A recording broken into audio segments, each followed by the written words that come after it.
Heyo! Welcome back to Thoughts and Opinions Are Our Own. I'm Jordan. And I'm Kirk. Kirk? Yes. Again, it's been a while, Jordan. You know, we're taking these big, big time outs between our pods, but a lot is happening. A lot has happened. I know you just came back from a vacation. California. LA County. LAX.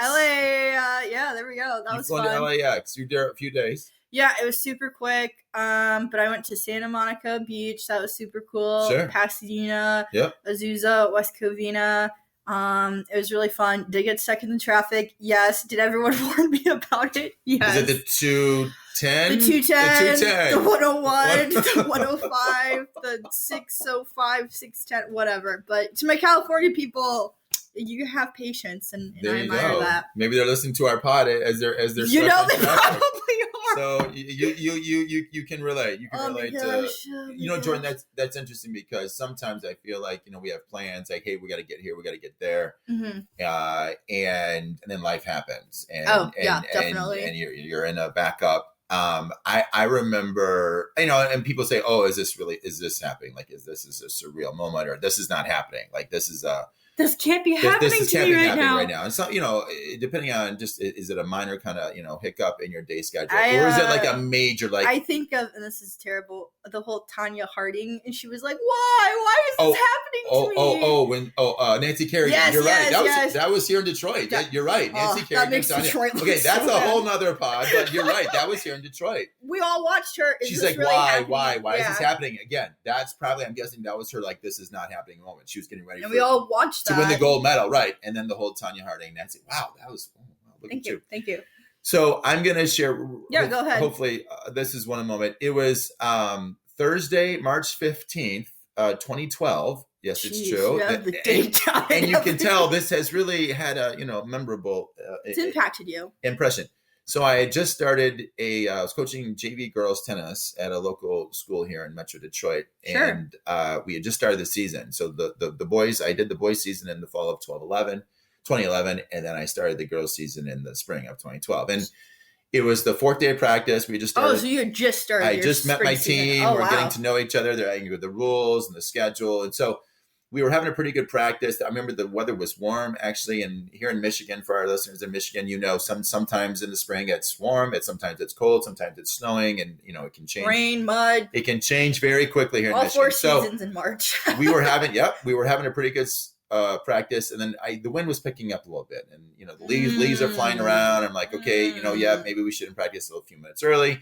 Some of the parents now are picking some of the girls up. And we're literally 5-10 minutes away from wrapping things up. So it's end of practice. You just started the season, and the wind is picking up. Yes. Okay. Yes. So the athletic director comes out and says to me and the team, and then spreads the word to the other spring sports. So it just wasn't tennis. We had soccer. There was baseball, softball, track, I think lacrosse. So she's getting the word out. Hey, we are now in a tornado warning, tornado watch. We have to take shelter. So I'm like, and I'm looking up and I'm seeing the dark clouds rolling in. I didn't see a funnel cloud, but I'm like, okay, all right, okay. So let's say I had 25 players on my team, let's say 10 or 15 had made it, to their parents' cars, and the other 10 or 12 were still waiting for parents. I'm like, okay, if your parents are here, you can go. If your parents aren't here, let's go into the school. So we go into the school, and now the rain's pouring down. I'm like, okay, good thing we didn't get storm now. we didn't get stuck in the rain. I'm like, maybe it's just a severe thunderstorm. Hopefully it's not a real tornado. So we're waiting. Some of the girls, true story, are actually getting out their books and doing homework. Good for them. And being good student athletes and trying to get the 4.0 GPA. So again, it's not just tennis. Maybe there's 6 or 7 different sports. So you're looking at maybe over 100 athletes, probably 10 or 12 coaches, probably 8 or 10 or 12 adults, administrators, whatever. And we're in the hallway and pouring down rain. You can see it. It's got a little kind of flooding a little bit in the parking lot. And then the announcement comes hey, everybody, we are going to seek shelter now in the basement of the high school. That escalated so quickly. And I thought to myself, didn't even know there was a basement in this school. And it's a big school. It's probably 2,000 students. It's a relatively, D1, a big high school. So I take the 10 or 12 tennis girls. I'm like, okay. And again, the other coaches and their players. And we walk down and we get into this big basement. The basement. So there's probably about 200. There's probably about 100, let's say 50? 120 athletes. 10 or 20 coaches. So now you're looking at probably 130, 140 people, maybe, another 10, 15, teachers or custodians, whoever's still there. So yeah, we've got probably 150 people. We're all in this big, and the basement's decent size. The basement's about the size of like a regular, like high school gym. Oh, okay. And so anyhow, so we're in there, and I'm trying to stay calm. I'm trying to, I'm like, okay, I think some of the girls are like texting their parents, yep, I'm with coach, and we're safe. And, Sure. as soon as the tornado warning is over, we'll come up, and we're in the basement. Okay. So then, yes, it's true. Out of the side wall, there must have been a little crack, because now water starts seeping out. I'm not making this up. This actually happened. Water starts seeping out of this little crack in the basement wall. And you're like, where's the water coming from? Oh, it must be like kind of flooding now upstairs. Oh my gosh. Maybe not in the school, but like wherever the wall is, like it's whatever, the south wall or whatever, the basement, like there's so much water like saturating the ground. It must have slipped into this crack. And now people are getting excited about the water now, because old school Instagram. They got out their cell phones, and they started filming it. 2012. This is 2012. They're documenting. Remember how everyone thought the world was going to end in 2012? 2012. Well, that's a good point. So I'm like, okay, so now the excitement level just went up from a 3 to a 6. Now on the 1 to 10 scale, we just went from a 3 to a 6. We're in the basement. 120, 150 people. That's scary, though. Trying to wait out this thunderstorm/tornado, and water now is coming in the basement. Now, thankfully, there was a drain there, and the water was like going in the drain. But kids are getting like some of the they're getting out of the way because they don't want to get wet. And now the little trickle has become like a little stream. So the water is, and I'm not kidding, Jordan. This actually happened. The lights go out. Dude, that just like makes everything worse. We are in a basement now. A basement. There's no like windows to this basement. So there's like 100 some odd of you 120, guys. 140 people. There's water is dripping into the basement, and the lights go out. Now, in that moment, I thought to myself, is this really happening? Like, is this really happening? This isn't happening. This is not happening. It sounds so made up. Some of the 120, they start screaming. Because the lights are out, they just had seen the water, and now the excitement level has gone from a 3 to a 6 to about an 8.5, 9. And I thought to myself, oh, this must be what it feels like to be like in a horror movie. Yeah, like definitely. Like when people are in like a life or death situation, they think their life is threatened. Mm-hmm. And I know movies are pretend, but I'm not a huge horror movie fan. I don't go to a lot of horror movies, but some people like the thrill of being excited. Yeah, I wasn't thrilled about being in a dangerous situation. Dude, again, I'm in charge of my team, my 10 or 15 players. The lights go out. People are screaming. I know there's water, tornado warning. It's gone from a 3 to a 6 to an 8.5. I'm like, what's happening here? Like, is the tornado about to hit, our school? This is it. So thankfully, praise up to Jesus, the emergency lights come on. Good. The generator kicks in. And now people are like, okay, breathing, a little sigh of relief there. They're still screaming though. The excitement level, people are talking, the phones. Okay, the water's still coming in. Is the water getting higher? It's not like flooding. I mean, it's going towards the drain, but like people have gotten out of the way. They don't want to get stuck in the water. So again, it's a little bit of a fear factor. And so I remember this one administrator, I don't know who he was. Maybe he was an assistant principal. Maybe he was the principal. I don't know who he was. He comes on. I think he got a microphone. And he starts yelling. He goes, hey, everybody. He goes, it's okay. So stop screaming. Good for him. He's like, let's be calm. He's like, the tornado is nearby. It is a tornado and it is nearby. He's like, we should be safe here. We should be fine. So, please just stay calm as best you can. So he tried the word would be de-escalate the situation. Yeah, shout out to him. De-escalate the situation. So thankfully, there was a real life tornado. It didn't hit the school that we were in, but it was about 10 minutes away, nearby town, and there was some damage. I vaguely remember that. That was over 10 years ago. Yeah. And so then it's time to leave the basement. So we leave the basement, get back upstairs. I wait for everybody. The parents are coming and picking the last student up. I'm like, I got to get out of here. I got to get to my family. Like that was quite the moment that I really wasn't planning on. So going from a normal practice, hey, tennis, everybody's okay, working on, forehand, backhand, to now an hour later, we're in the basement. Water is trickling in. the lights go out, screaming, and I'm like, and the screaming wasn't, I don't think, excitement. The screaming was like there was some fear involved. Oh yeah. And I think, maybe that what is it, the fight, flight, or The freeze, yeah. when people are in a certain survival mode situation. So that was a moment I'm like, is this really happening? Is this really happening? Have you experienced anything like that? Yes. I'm sure by now the listeners have figured out I like to travel. Yes. And I think I've maybe mentioned this story, but I've never gone in depth. But it was New Year's Eve, 2020. New Year's Eve 2020, okay. Yep, yeah. So I knew I wanted to do something fun for New Year's. Yes. And after that crazy 2020 year we had, I said, you know what? Nothing, like, I'm young. I'm not going to let this pandemic, this virus stop me. Like, I'm still going to live my life. Celebrate life, celebrate still the be holiday. careful, of course. So I decided to go to Miami, Florida. Sure. And, I've heard of Miami. I wanted to experience it, see what all the hype was. It was pretty cool. I do like Miami. I like Miami. It has a great energy. I mean, you can just tell. And I don't know how now, but kind of a cool side note. Now, sometimes when I see people, I'm like, they must be from Miami. And if I'm bold enough, I'll go up. And there have been a few times they're like, yes, how did you know? Just their vibe or what they're wearing.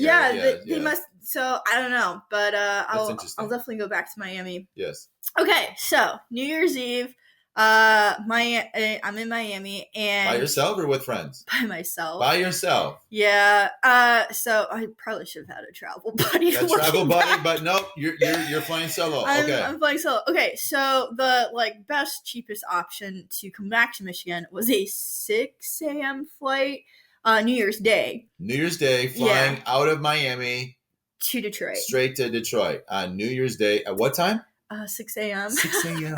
Ooh. I think people know where I'm headed with the story. So it's not my proudest moment, but it's a good life lesson. This is not happening moments. Definitely. Okay, so I knew that on New Year's Eve, everyone traditionally does fireworks. Okay. And I was I think it was South Beach, and I remember I was waiting for them to do the fireworks, and I remember I was getting a little sleepy and tired. And I had a few options. Do I just sleep it through? You can always YouTube, fireworks later. Do you just go home, go to sleep, get to the airport? You get the early morning, 6 a.m. flight. Okay. Do you just wait for the fireworks and then stay up all night and then you'll just sleep in the plane? Yeah, 2-hour flight. Yeah. Or do you do the fireworks, go back to wherever I was staying, get a quick little few hour nap here, and then go to the airport? And that's what I opted to do. Option C. Yes, option C. I shut my car. See the fireworks, go back to the Airbnb or wherever you were, Yep. Get to the airport, come home. Okay. So it's really cool. I think a lot of people were excited. Lots of people were dressed up. Clubs, restaurants, they were hopping for sure. Yeah. And I kind of figured out, I was looking at a map and I figured out where they were going to do the fireworks. It was really windy. Interesting. Wind is in both of our stories. Winds for the tornado warning and now the Miami fireworks. Yeah. So they wanted to do a practice trial, I guess, to make sure everything was fine. I wasn't at the practice. Because of the wind. They didn't know if it was safe to have the fire. Okay. Exactly. So they did it. I don't know what. It was 10 or 11. And it was so windy that I think one of the wind, and it actually injured someone. Oh no! I remember the ambulance was there, and then I was all over social media, all over Google News, trying to figure out what happened in the county, and it said someone got hurt, nothing serious. They got a little minor bruise or a little fire. It was too windy for the fireworks. Something hurt. Okay. Yeah. So I was oh, that's disappointing. And I'm well, I'm here. Traffic ? Because you have to go over the causeway and all that stuff. Okay. So I'm here. I'm we will stick it out. And I remember I was getting so tired. I remember everyone counted down 3, 2, 1, and I'm there's no fireworks. So there was no fireworks. There was no fireworks. You stayed until midnight at Miami Beach, but there was no fireworks. Yeah, and I didn't realize that until later on because, the news didn't really fully say anything. I was what the heck? There was no big announcement. No, okay. And I'm okay, was that a little disappointing? Yes. And I'm after 10 minutes, I'm okay, this is cool. I'm but I gotta go. I hopped back and I was using a rental car. I remember I stopped at a gas station to fill it up. Yep. Because the place that I think I was doing at Airbnb, it was close to the Miami airport. Yep. And I remember getting home. I think it was like almost 1:00. I'm like, okay, I have to like be at the airport by like 5. I have to. Well, if your flight's taking off at 6, you gotta get there early to take the rental car back. Okay, I remember I was so tired. Shower's questionable. I don't remember if I took one or not. And I remember I just like passed out on the bed. I was so tired. And I remember I woke up and it was like 5 a.m. And I'm like, my flight leaves in an hour. I'm like, oh my gosh. So then it's like I'm rushing around. Yes. And then I like boosted out of there and then I drove to the airport. But it's like, 5 a.m. Everything's still kind of dark. Yeah. Thank God there was like no traffic. And I dropped off the rental car. I think there was like 1 or 2 people ahead of me in line. I'm like, okay, come on. Like, you got to go. And I'm watching. It's like 5:15, 5:20. I'm like, I'm like, oh my gosh. Like, I'm just by the hairs of my chin. I will make it. I will barely make it. But I'm like, we can do this. We can do this. We can do this. Yeah. And I start like kind of like planning stuff. I'm like, okay, we'll do this. Then we'll do that. Steps 1 through 5. I remember the lady at the rental car was super nice. She's like, Key's great. And she's like, all right, you're all set. I'm like, sweet. And I like booked it. I had to take like a little Metro people mover. Yeah. And so I went from the rental car place to the gate and I was supposed to go right, but I went left. Oh. And so I'm like power walking now. You still got time. You're going to make it. I'm like, oh my gosh, this is great. It's going to be close, but you're going to make it. I look around and the people slowly disappear. And I realize like, and then I look up, I'm like, oh no, I went the wrong way. Oh. And so now it's like 5:40, 5:45. I'm like, the flight leaves in like 15 minutes. Yeah. And I'm like, okay, like I'll make it. And I'm like, the plane can't leave without me, right? I'm like, I don't know. So now I like reverse my steps and now I'm running and then I see where everyone is. I'm like, oh, thank goodness. So I get in the little line and there's one guy working, like the ticket person. Yep. And he's helping someone. He's super nice. He helps the 3 people in front of me. I think they were like a group. Well, I guess other people were behind me forming line. To be honest, I didn't really pay attention. But all I knew was this lady comes out. A worker. And I was like, oh. She opens up another line. There's a line behind me. And she goes, next. And I'm like, but I wanted the nice guy. Okay, so instead of the nice guy, you got the mean lady. I got the mean lady. She's like, hi. And I'm like, oh, Happy New Year's to you.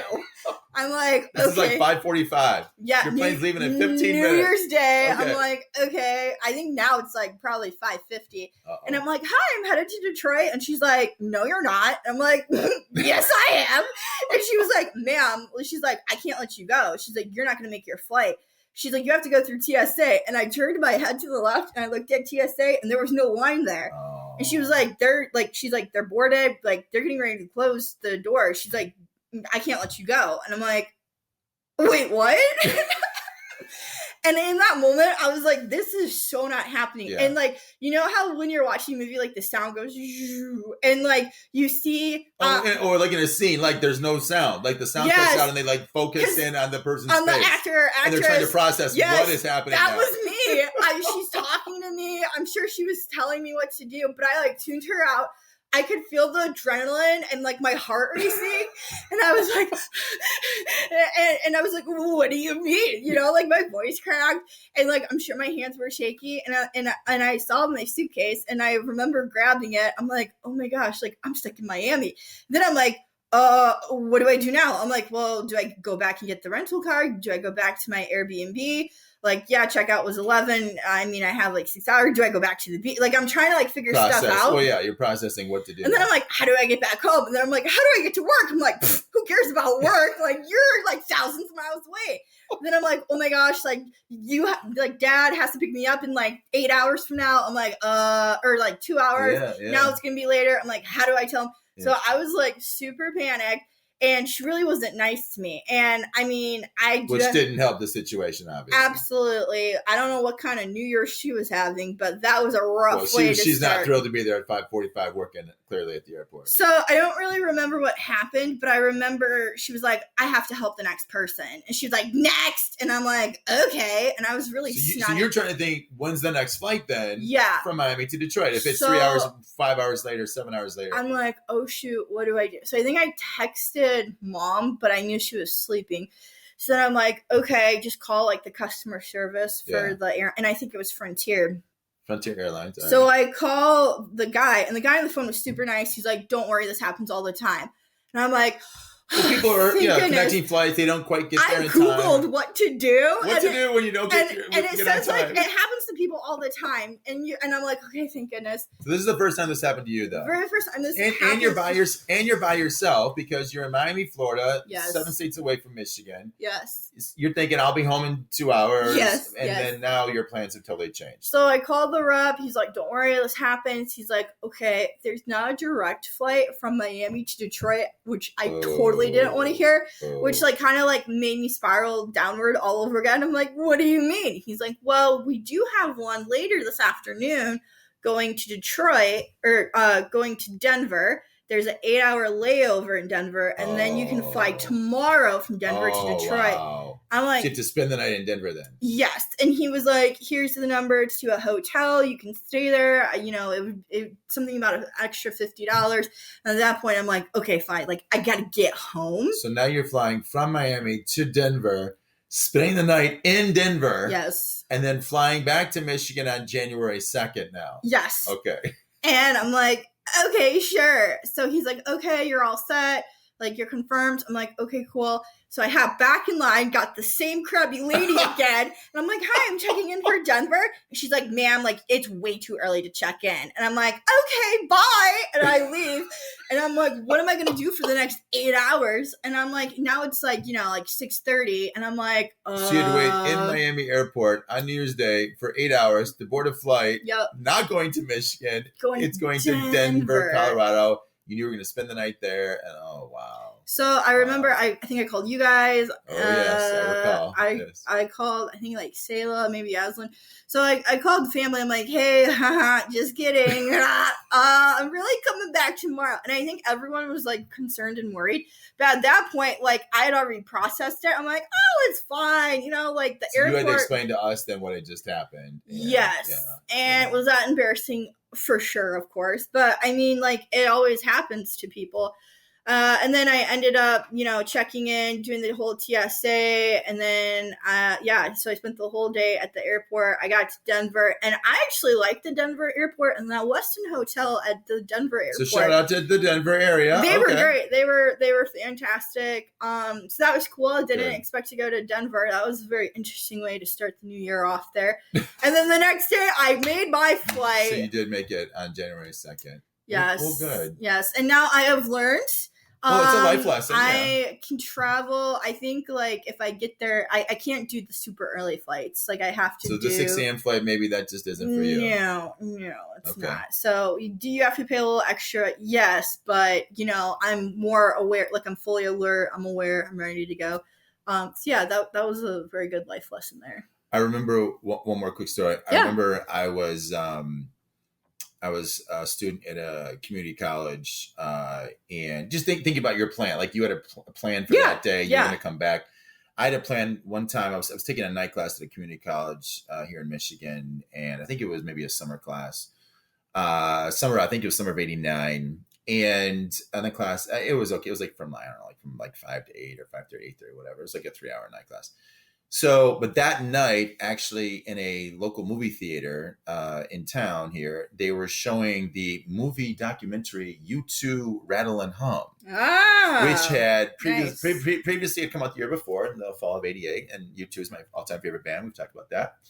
So, but I had not seen the movie live in the theater back in the fall of '88. I didn't get the opportunity to go. So I'm like, oh, okay, it's a year later, but I would like to see, you know, the concert footage of, you know, U2. They were on their big Joshua Tree tour in '87. Oh, yeah. They filmed it, released it in '88. So now here it is in '89. So I'm like, it's a year later, but I'm like, okay. Well, so my class runs from like 5:30 to 8:30. The movie started at like about, I don't know, like 6:30, whatever. So I'm like, I'll go to my class real quick, half hour, check in with the professor, say, hey, man, I got to go, blah, blah, blah. So I was going to try to make at least an attempt to go to class and not skip it. I probably could have just skipped it anyhow. And for some reason, I didn't have my regular car. I think I was driving my mom and dad's car. And I don't know why. Anyhow. So I too was going to make a night of it. Just like you were making a day of it on New Year's Day. I was going to make a night of it. I'm like, I was by myself, go to my class. Okay, good. Say goodbye. and I'm kind of in a hurry. I don't want to miss the beginning of it, and it's about maybe a 15-minute drive from the community college to the movie theater. So I'm kind of maybe going a little faster than I should have been going. Sure enough, I'm about to go up and over a hill. I'm going down the hill. There's the police, and I'm like, oh no! I'm not going that fast. Well, the police thought I was going too fast. They pull me over. Yeah. Oh. My heart starts breathing. I'm 19 years old. My heart starts breathing. The adrenaline's going. I'm like, oh my gosh. I can't be late. I'm in my parents' car. I've never had a speeding ticket before. Comes up, you're going 53 and a 35. I remember 53 and a 35. That's 18. Okay, I was going too fast. So now I'm like, okay, what do I do? Driver's license, registration, proof of insurance. I'm looking in the glove compartment. It's not my car. I gotta tell the police that this is my parents' car. I think he knew I was having quite the moment. Like, this is not happening moment. Yeah. I can't find the insurance. He's gonna give me another ticket for that. I'm like, I don't know where it is. So I'm like, he gives me a ticket. And I'm like, well, there goes my night. There goes my exciting night of going to go see U2, Rattle and Hum, at that local movie theater. So I slowly drive home. I skip the movie. I'm like, it's ruined. I'm not even going to go see it. I drive home after I planned this out.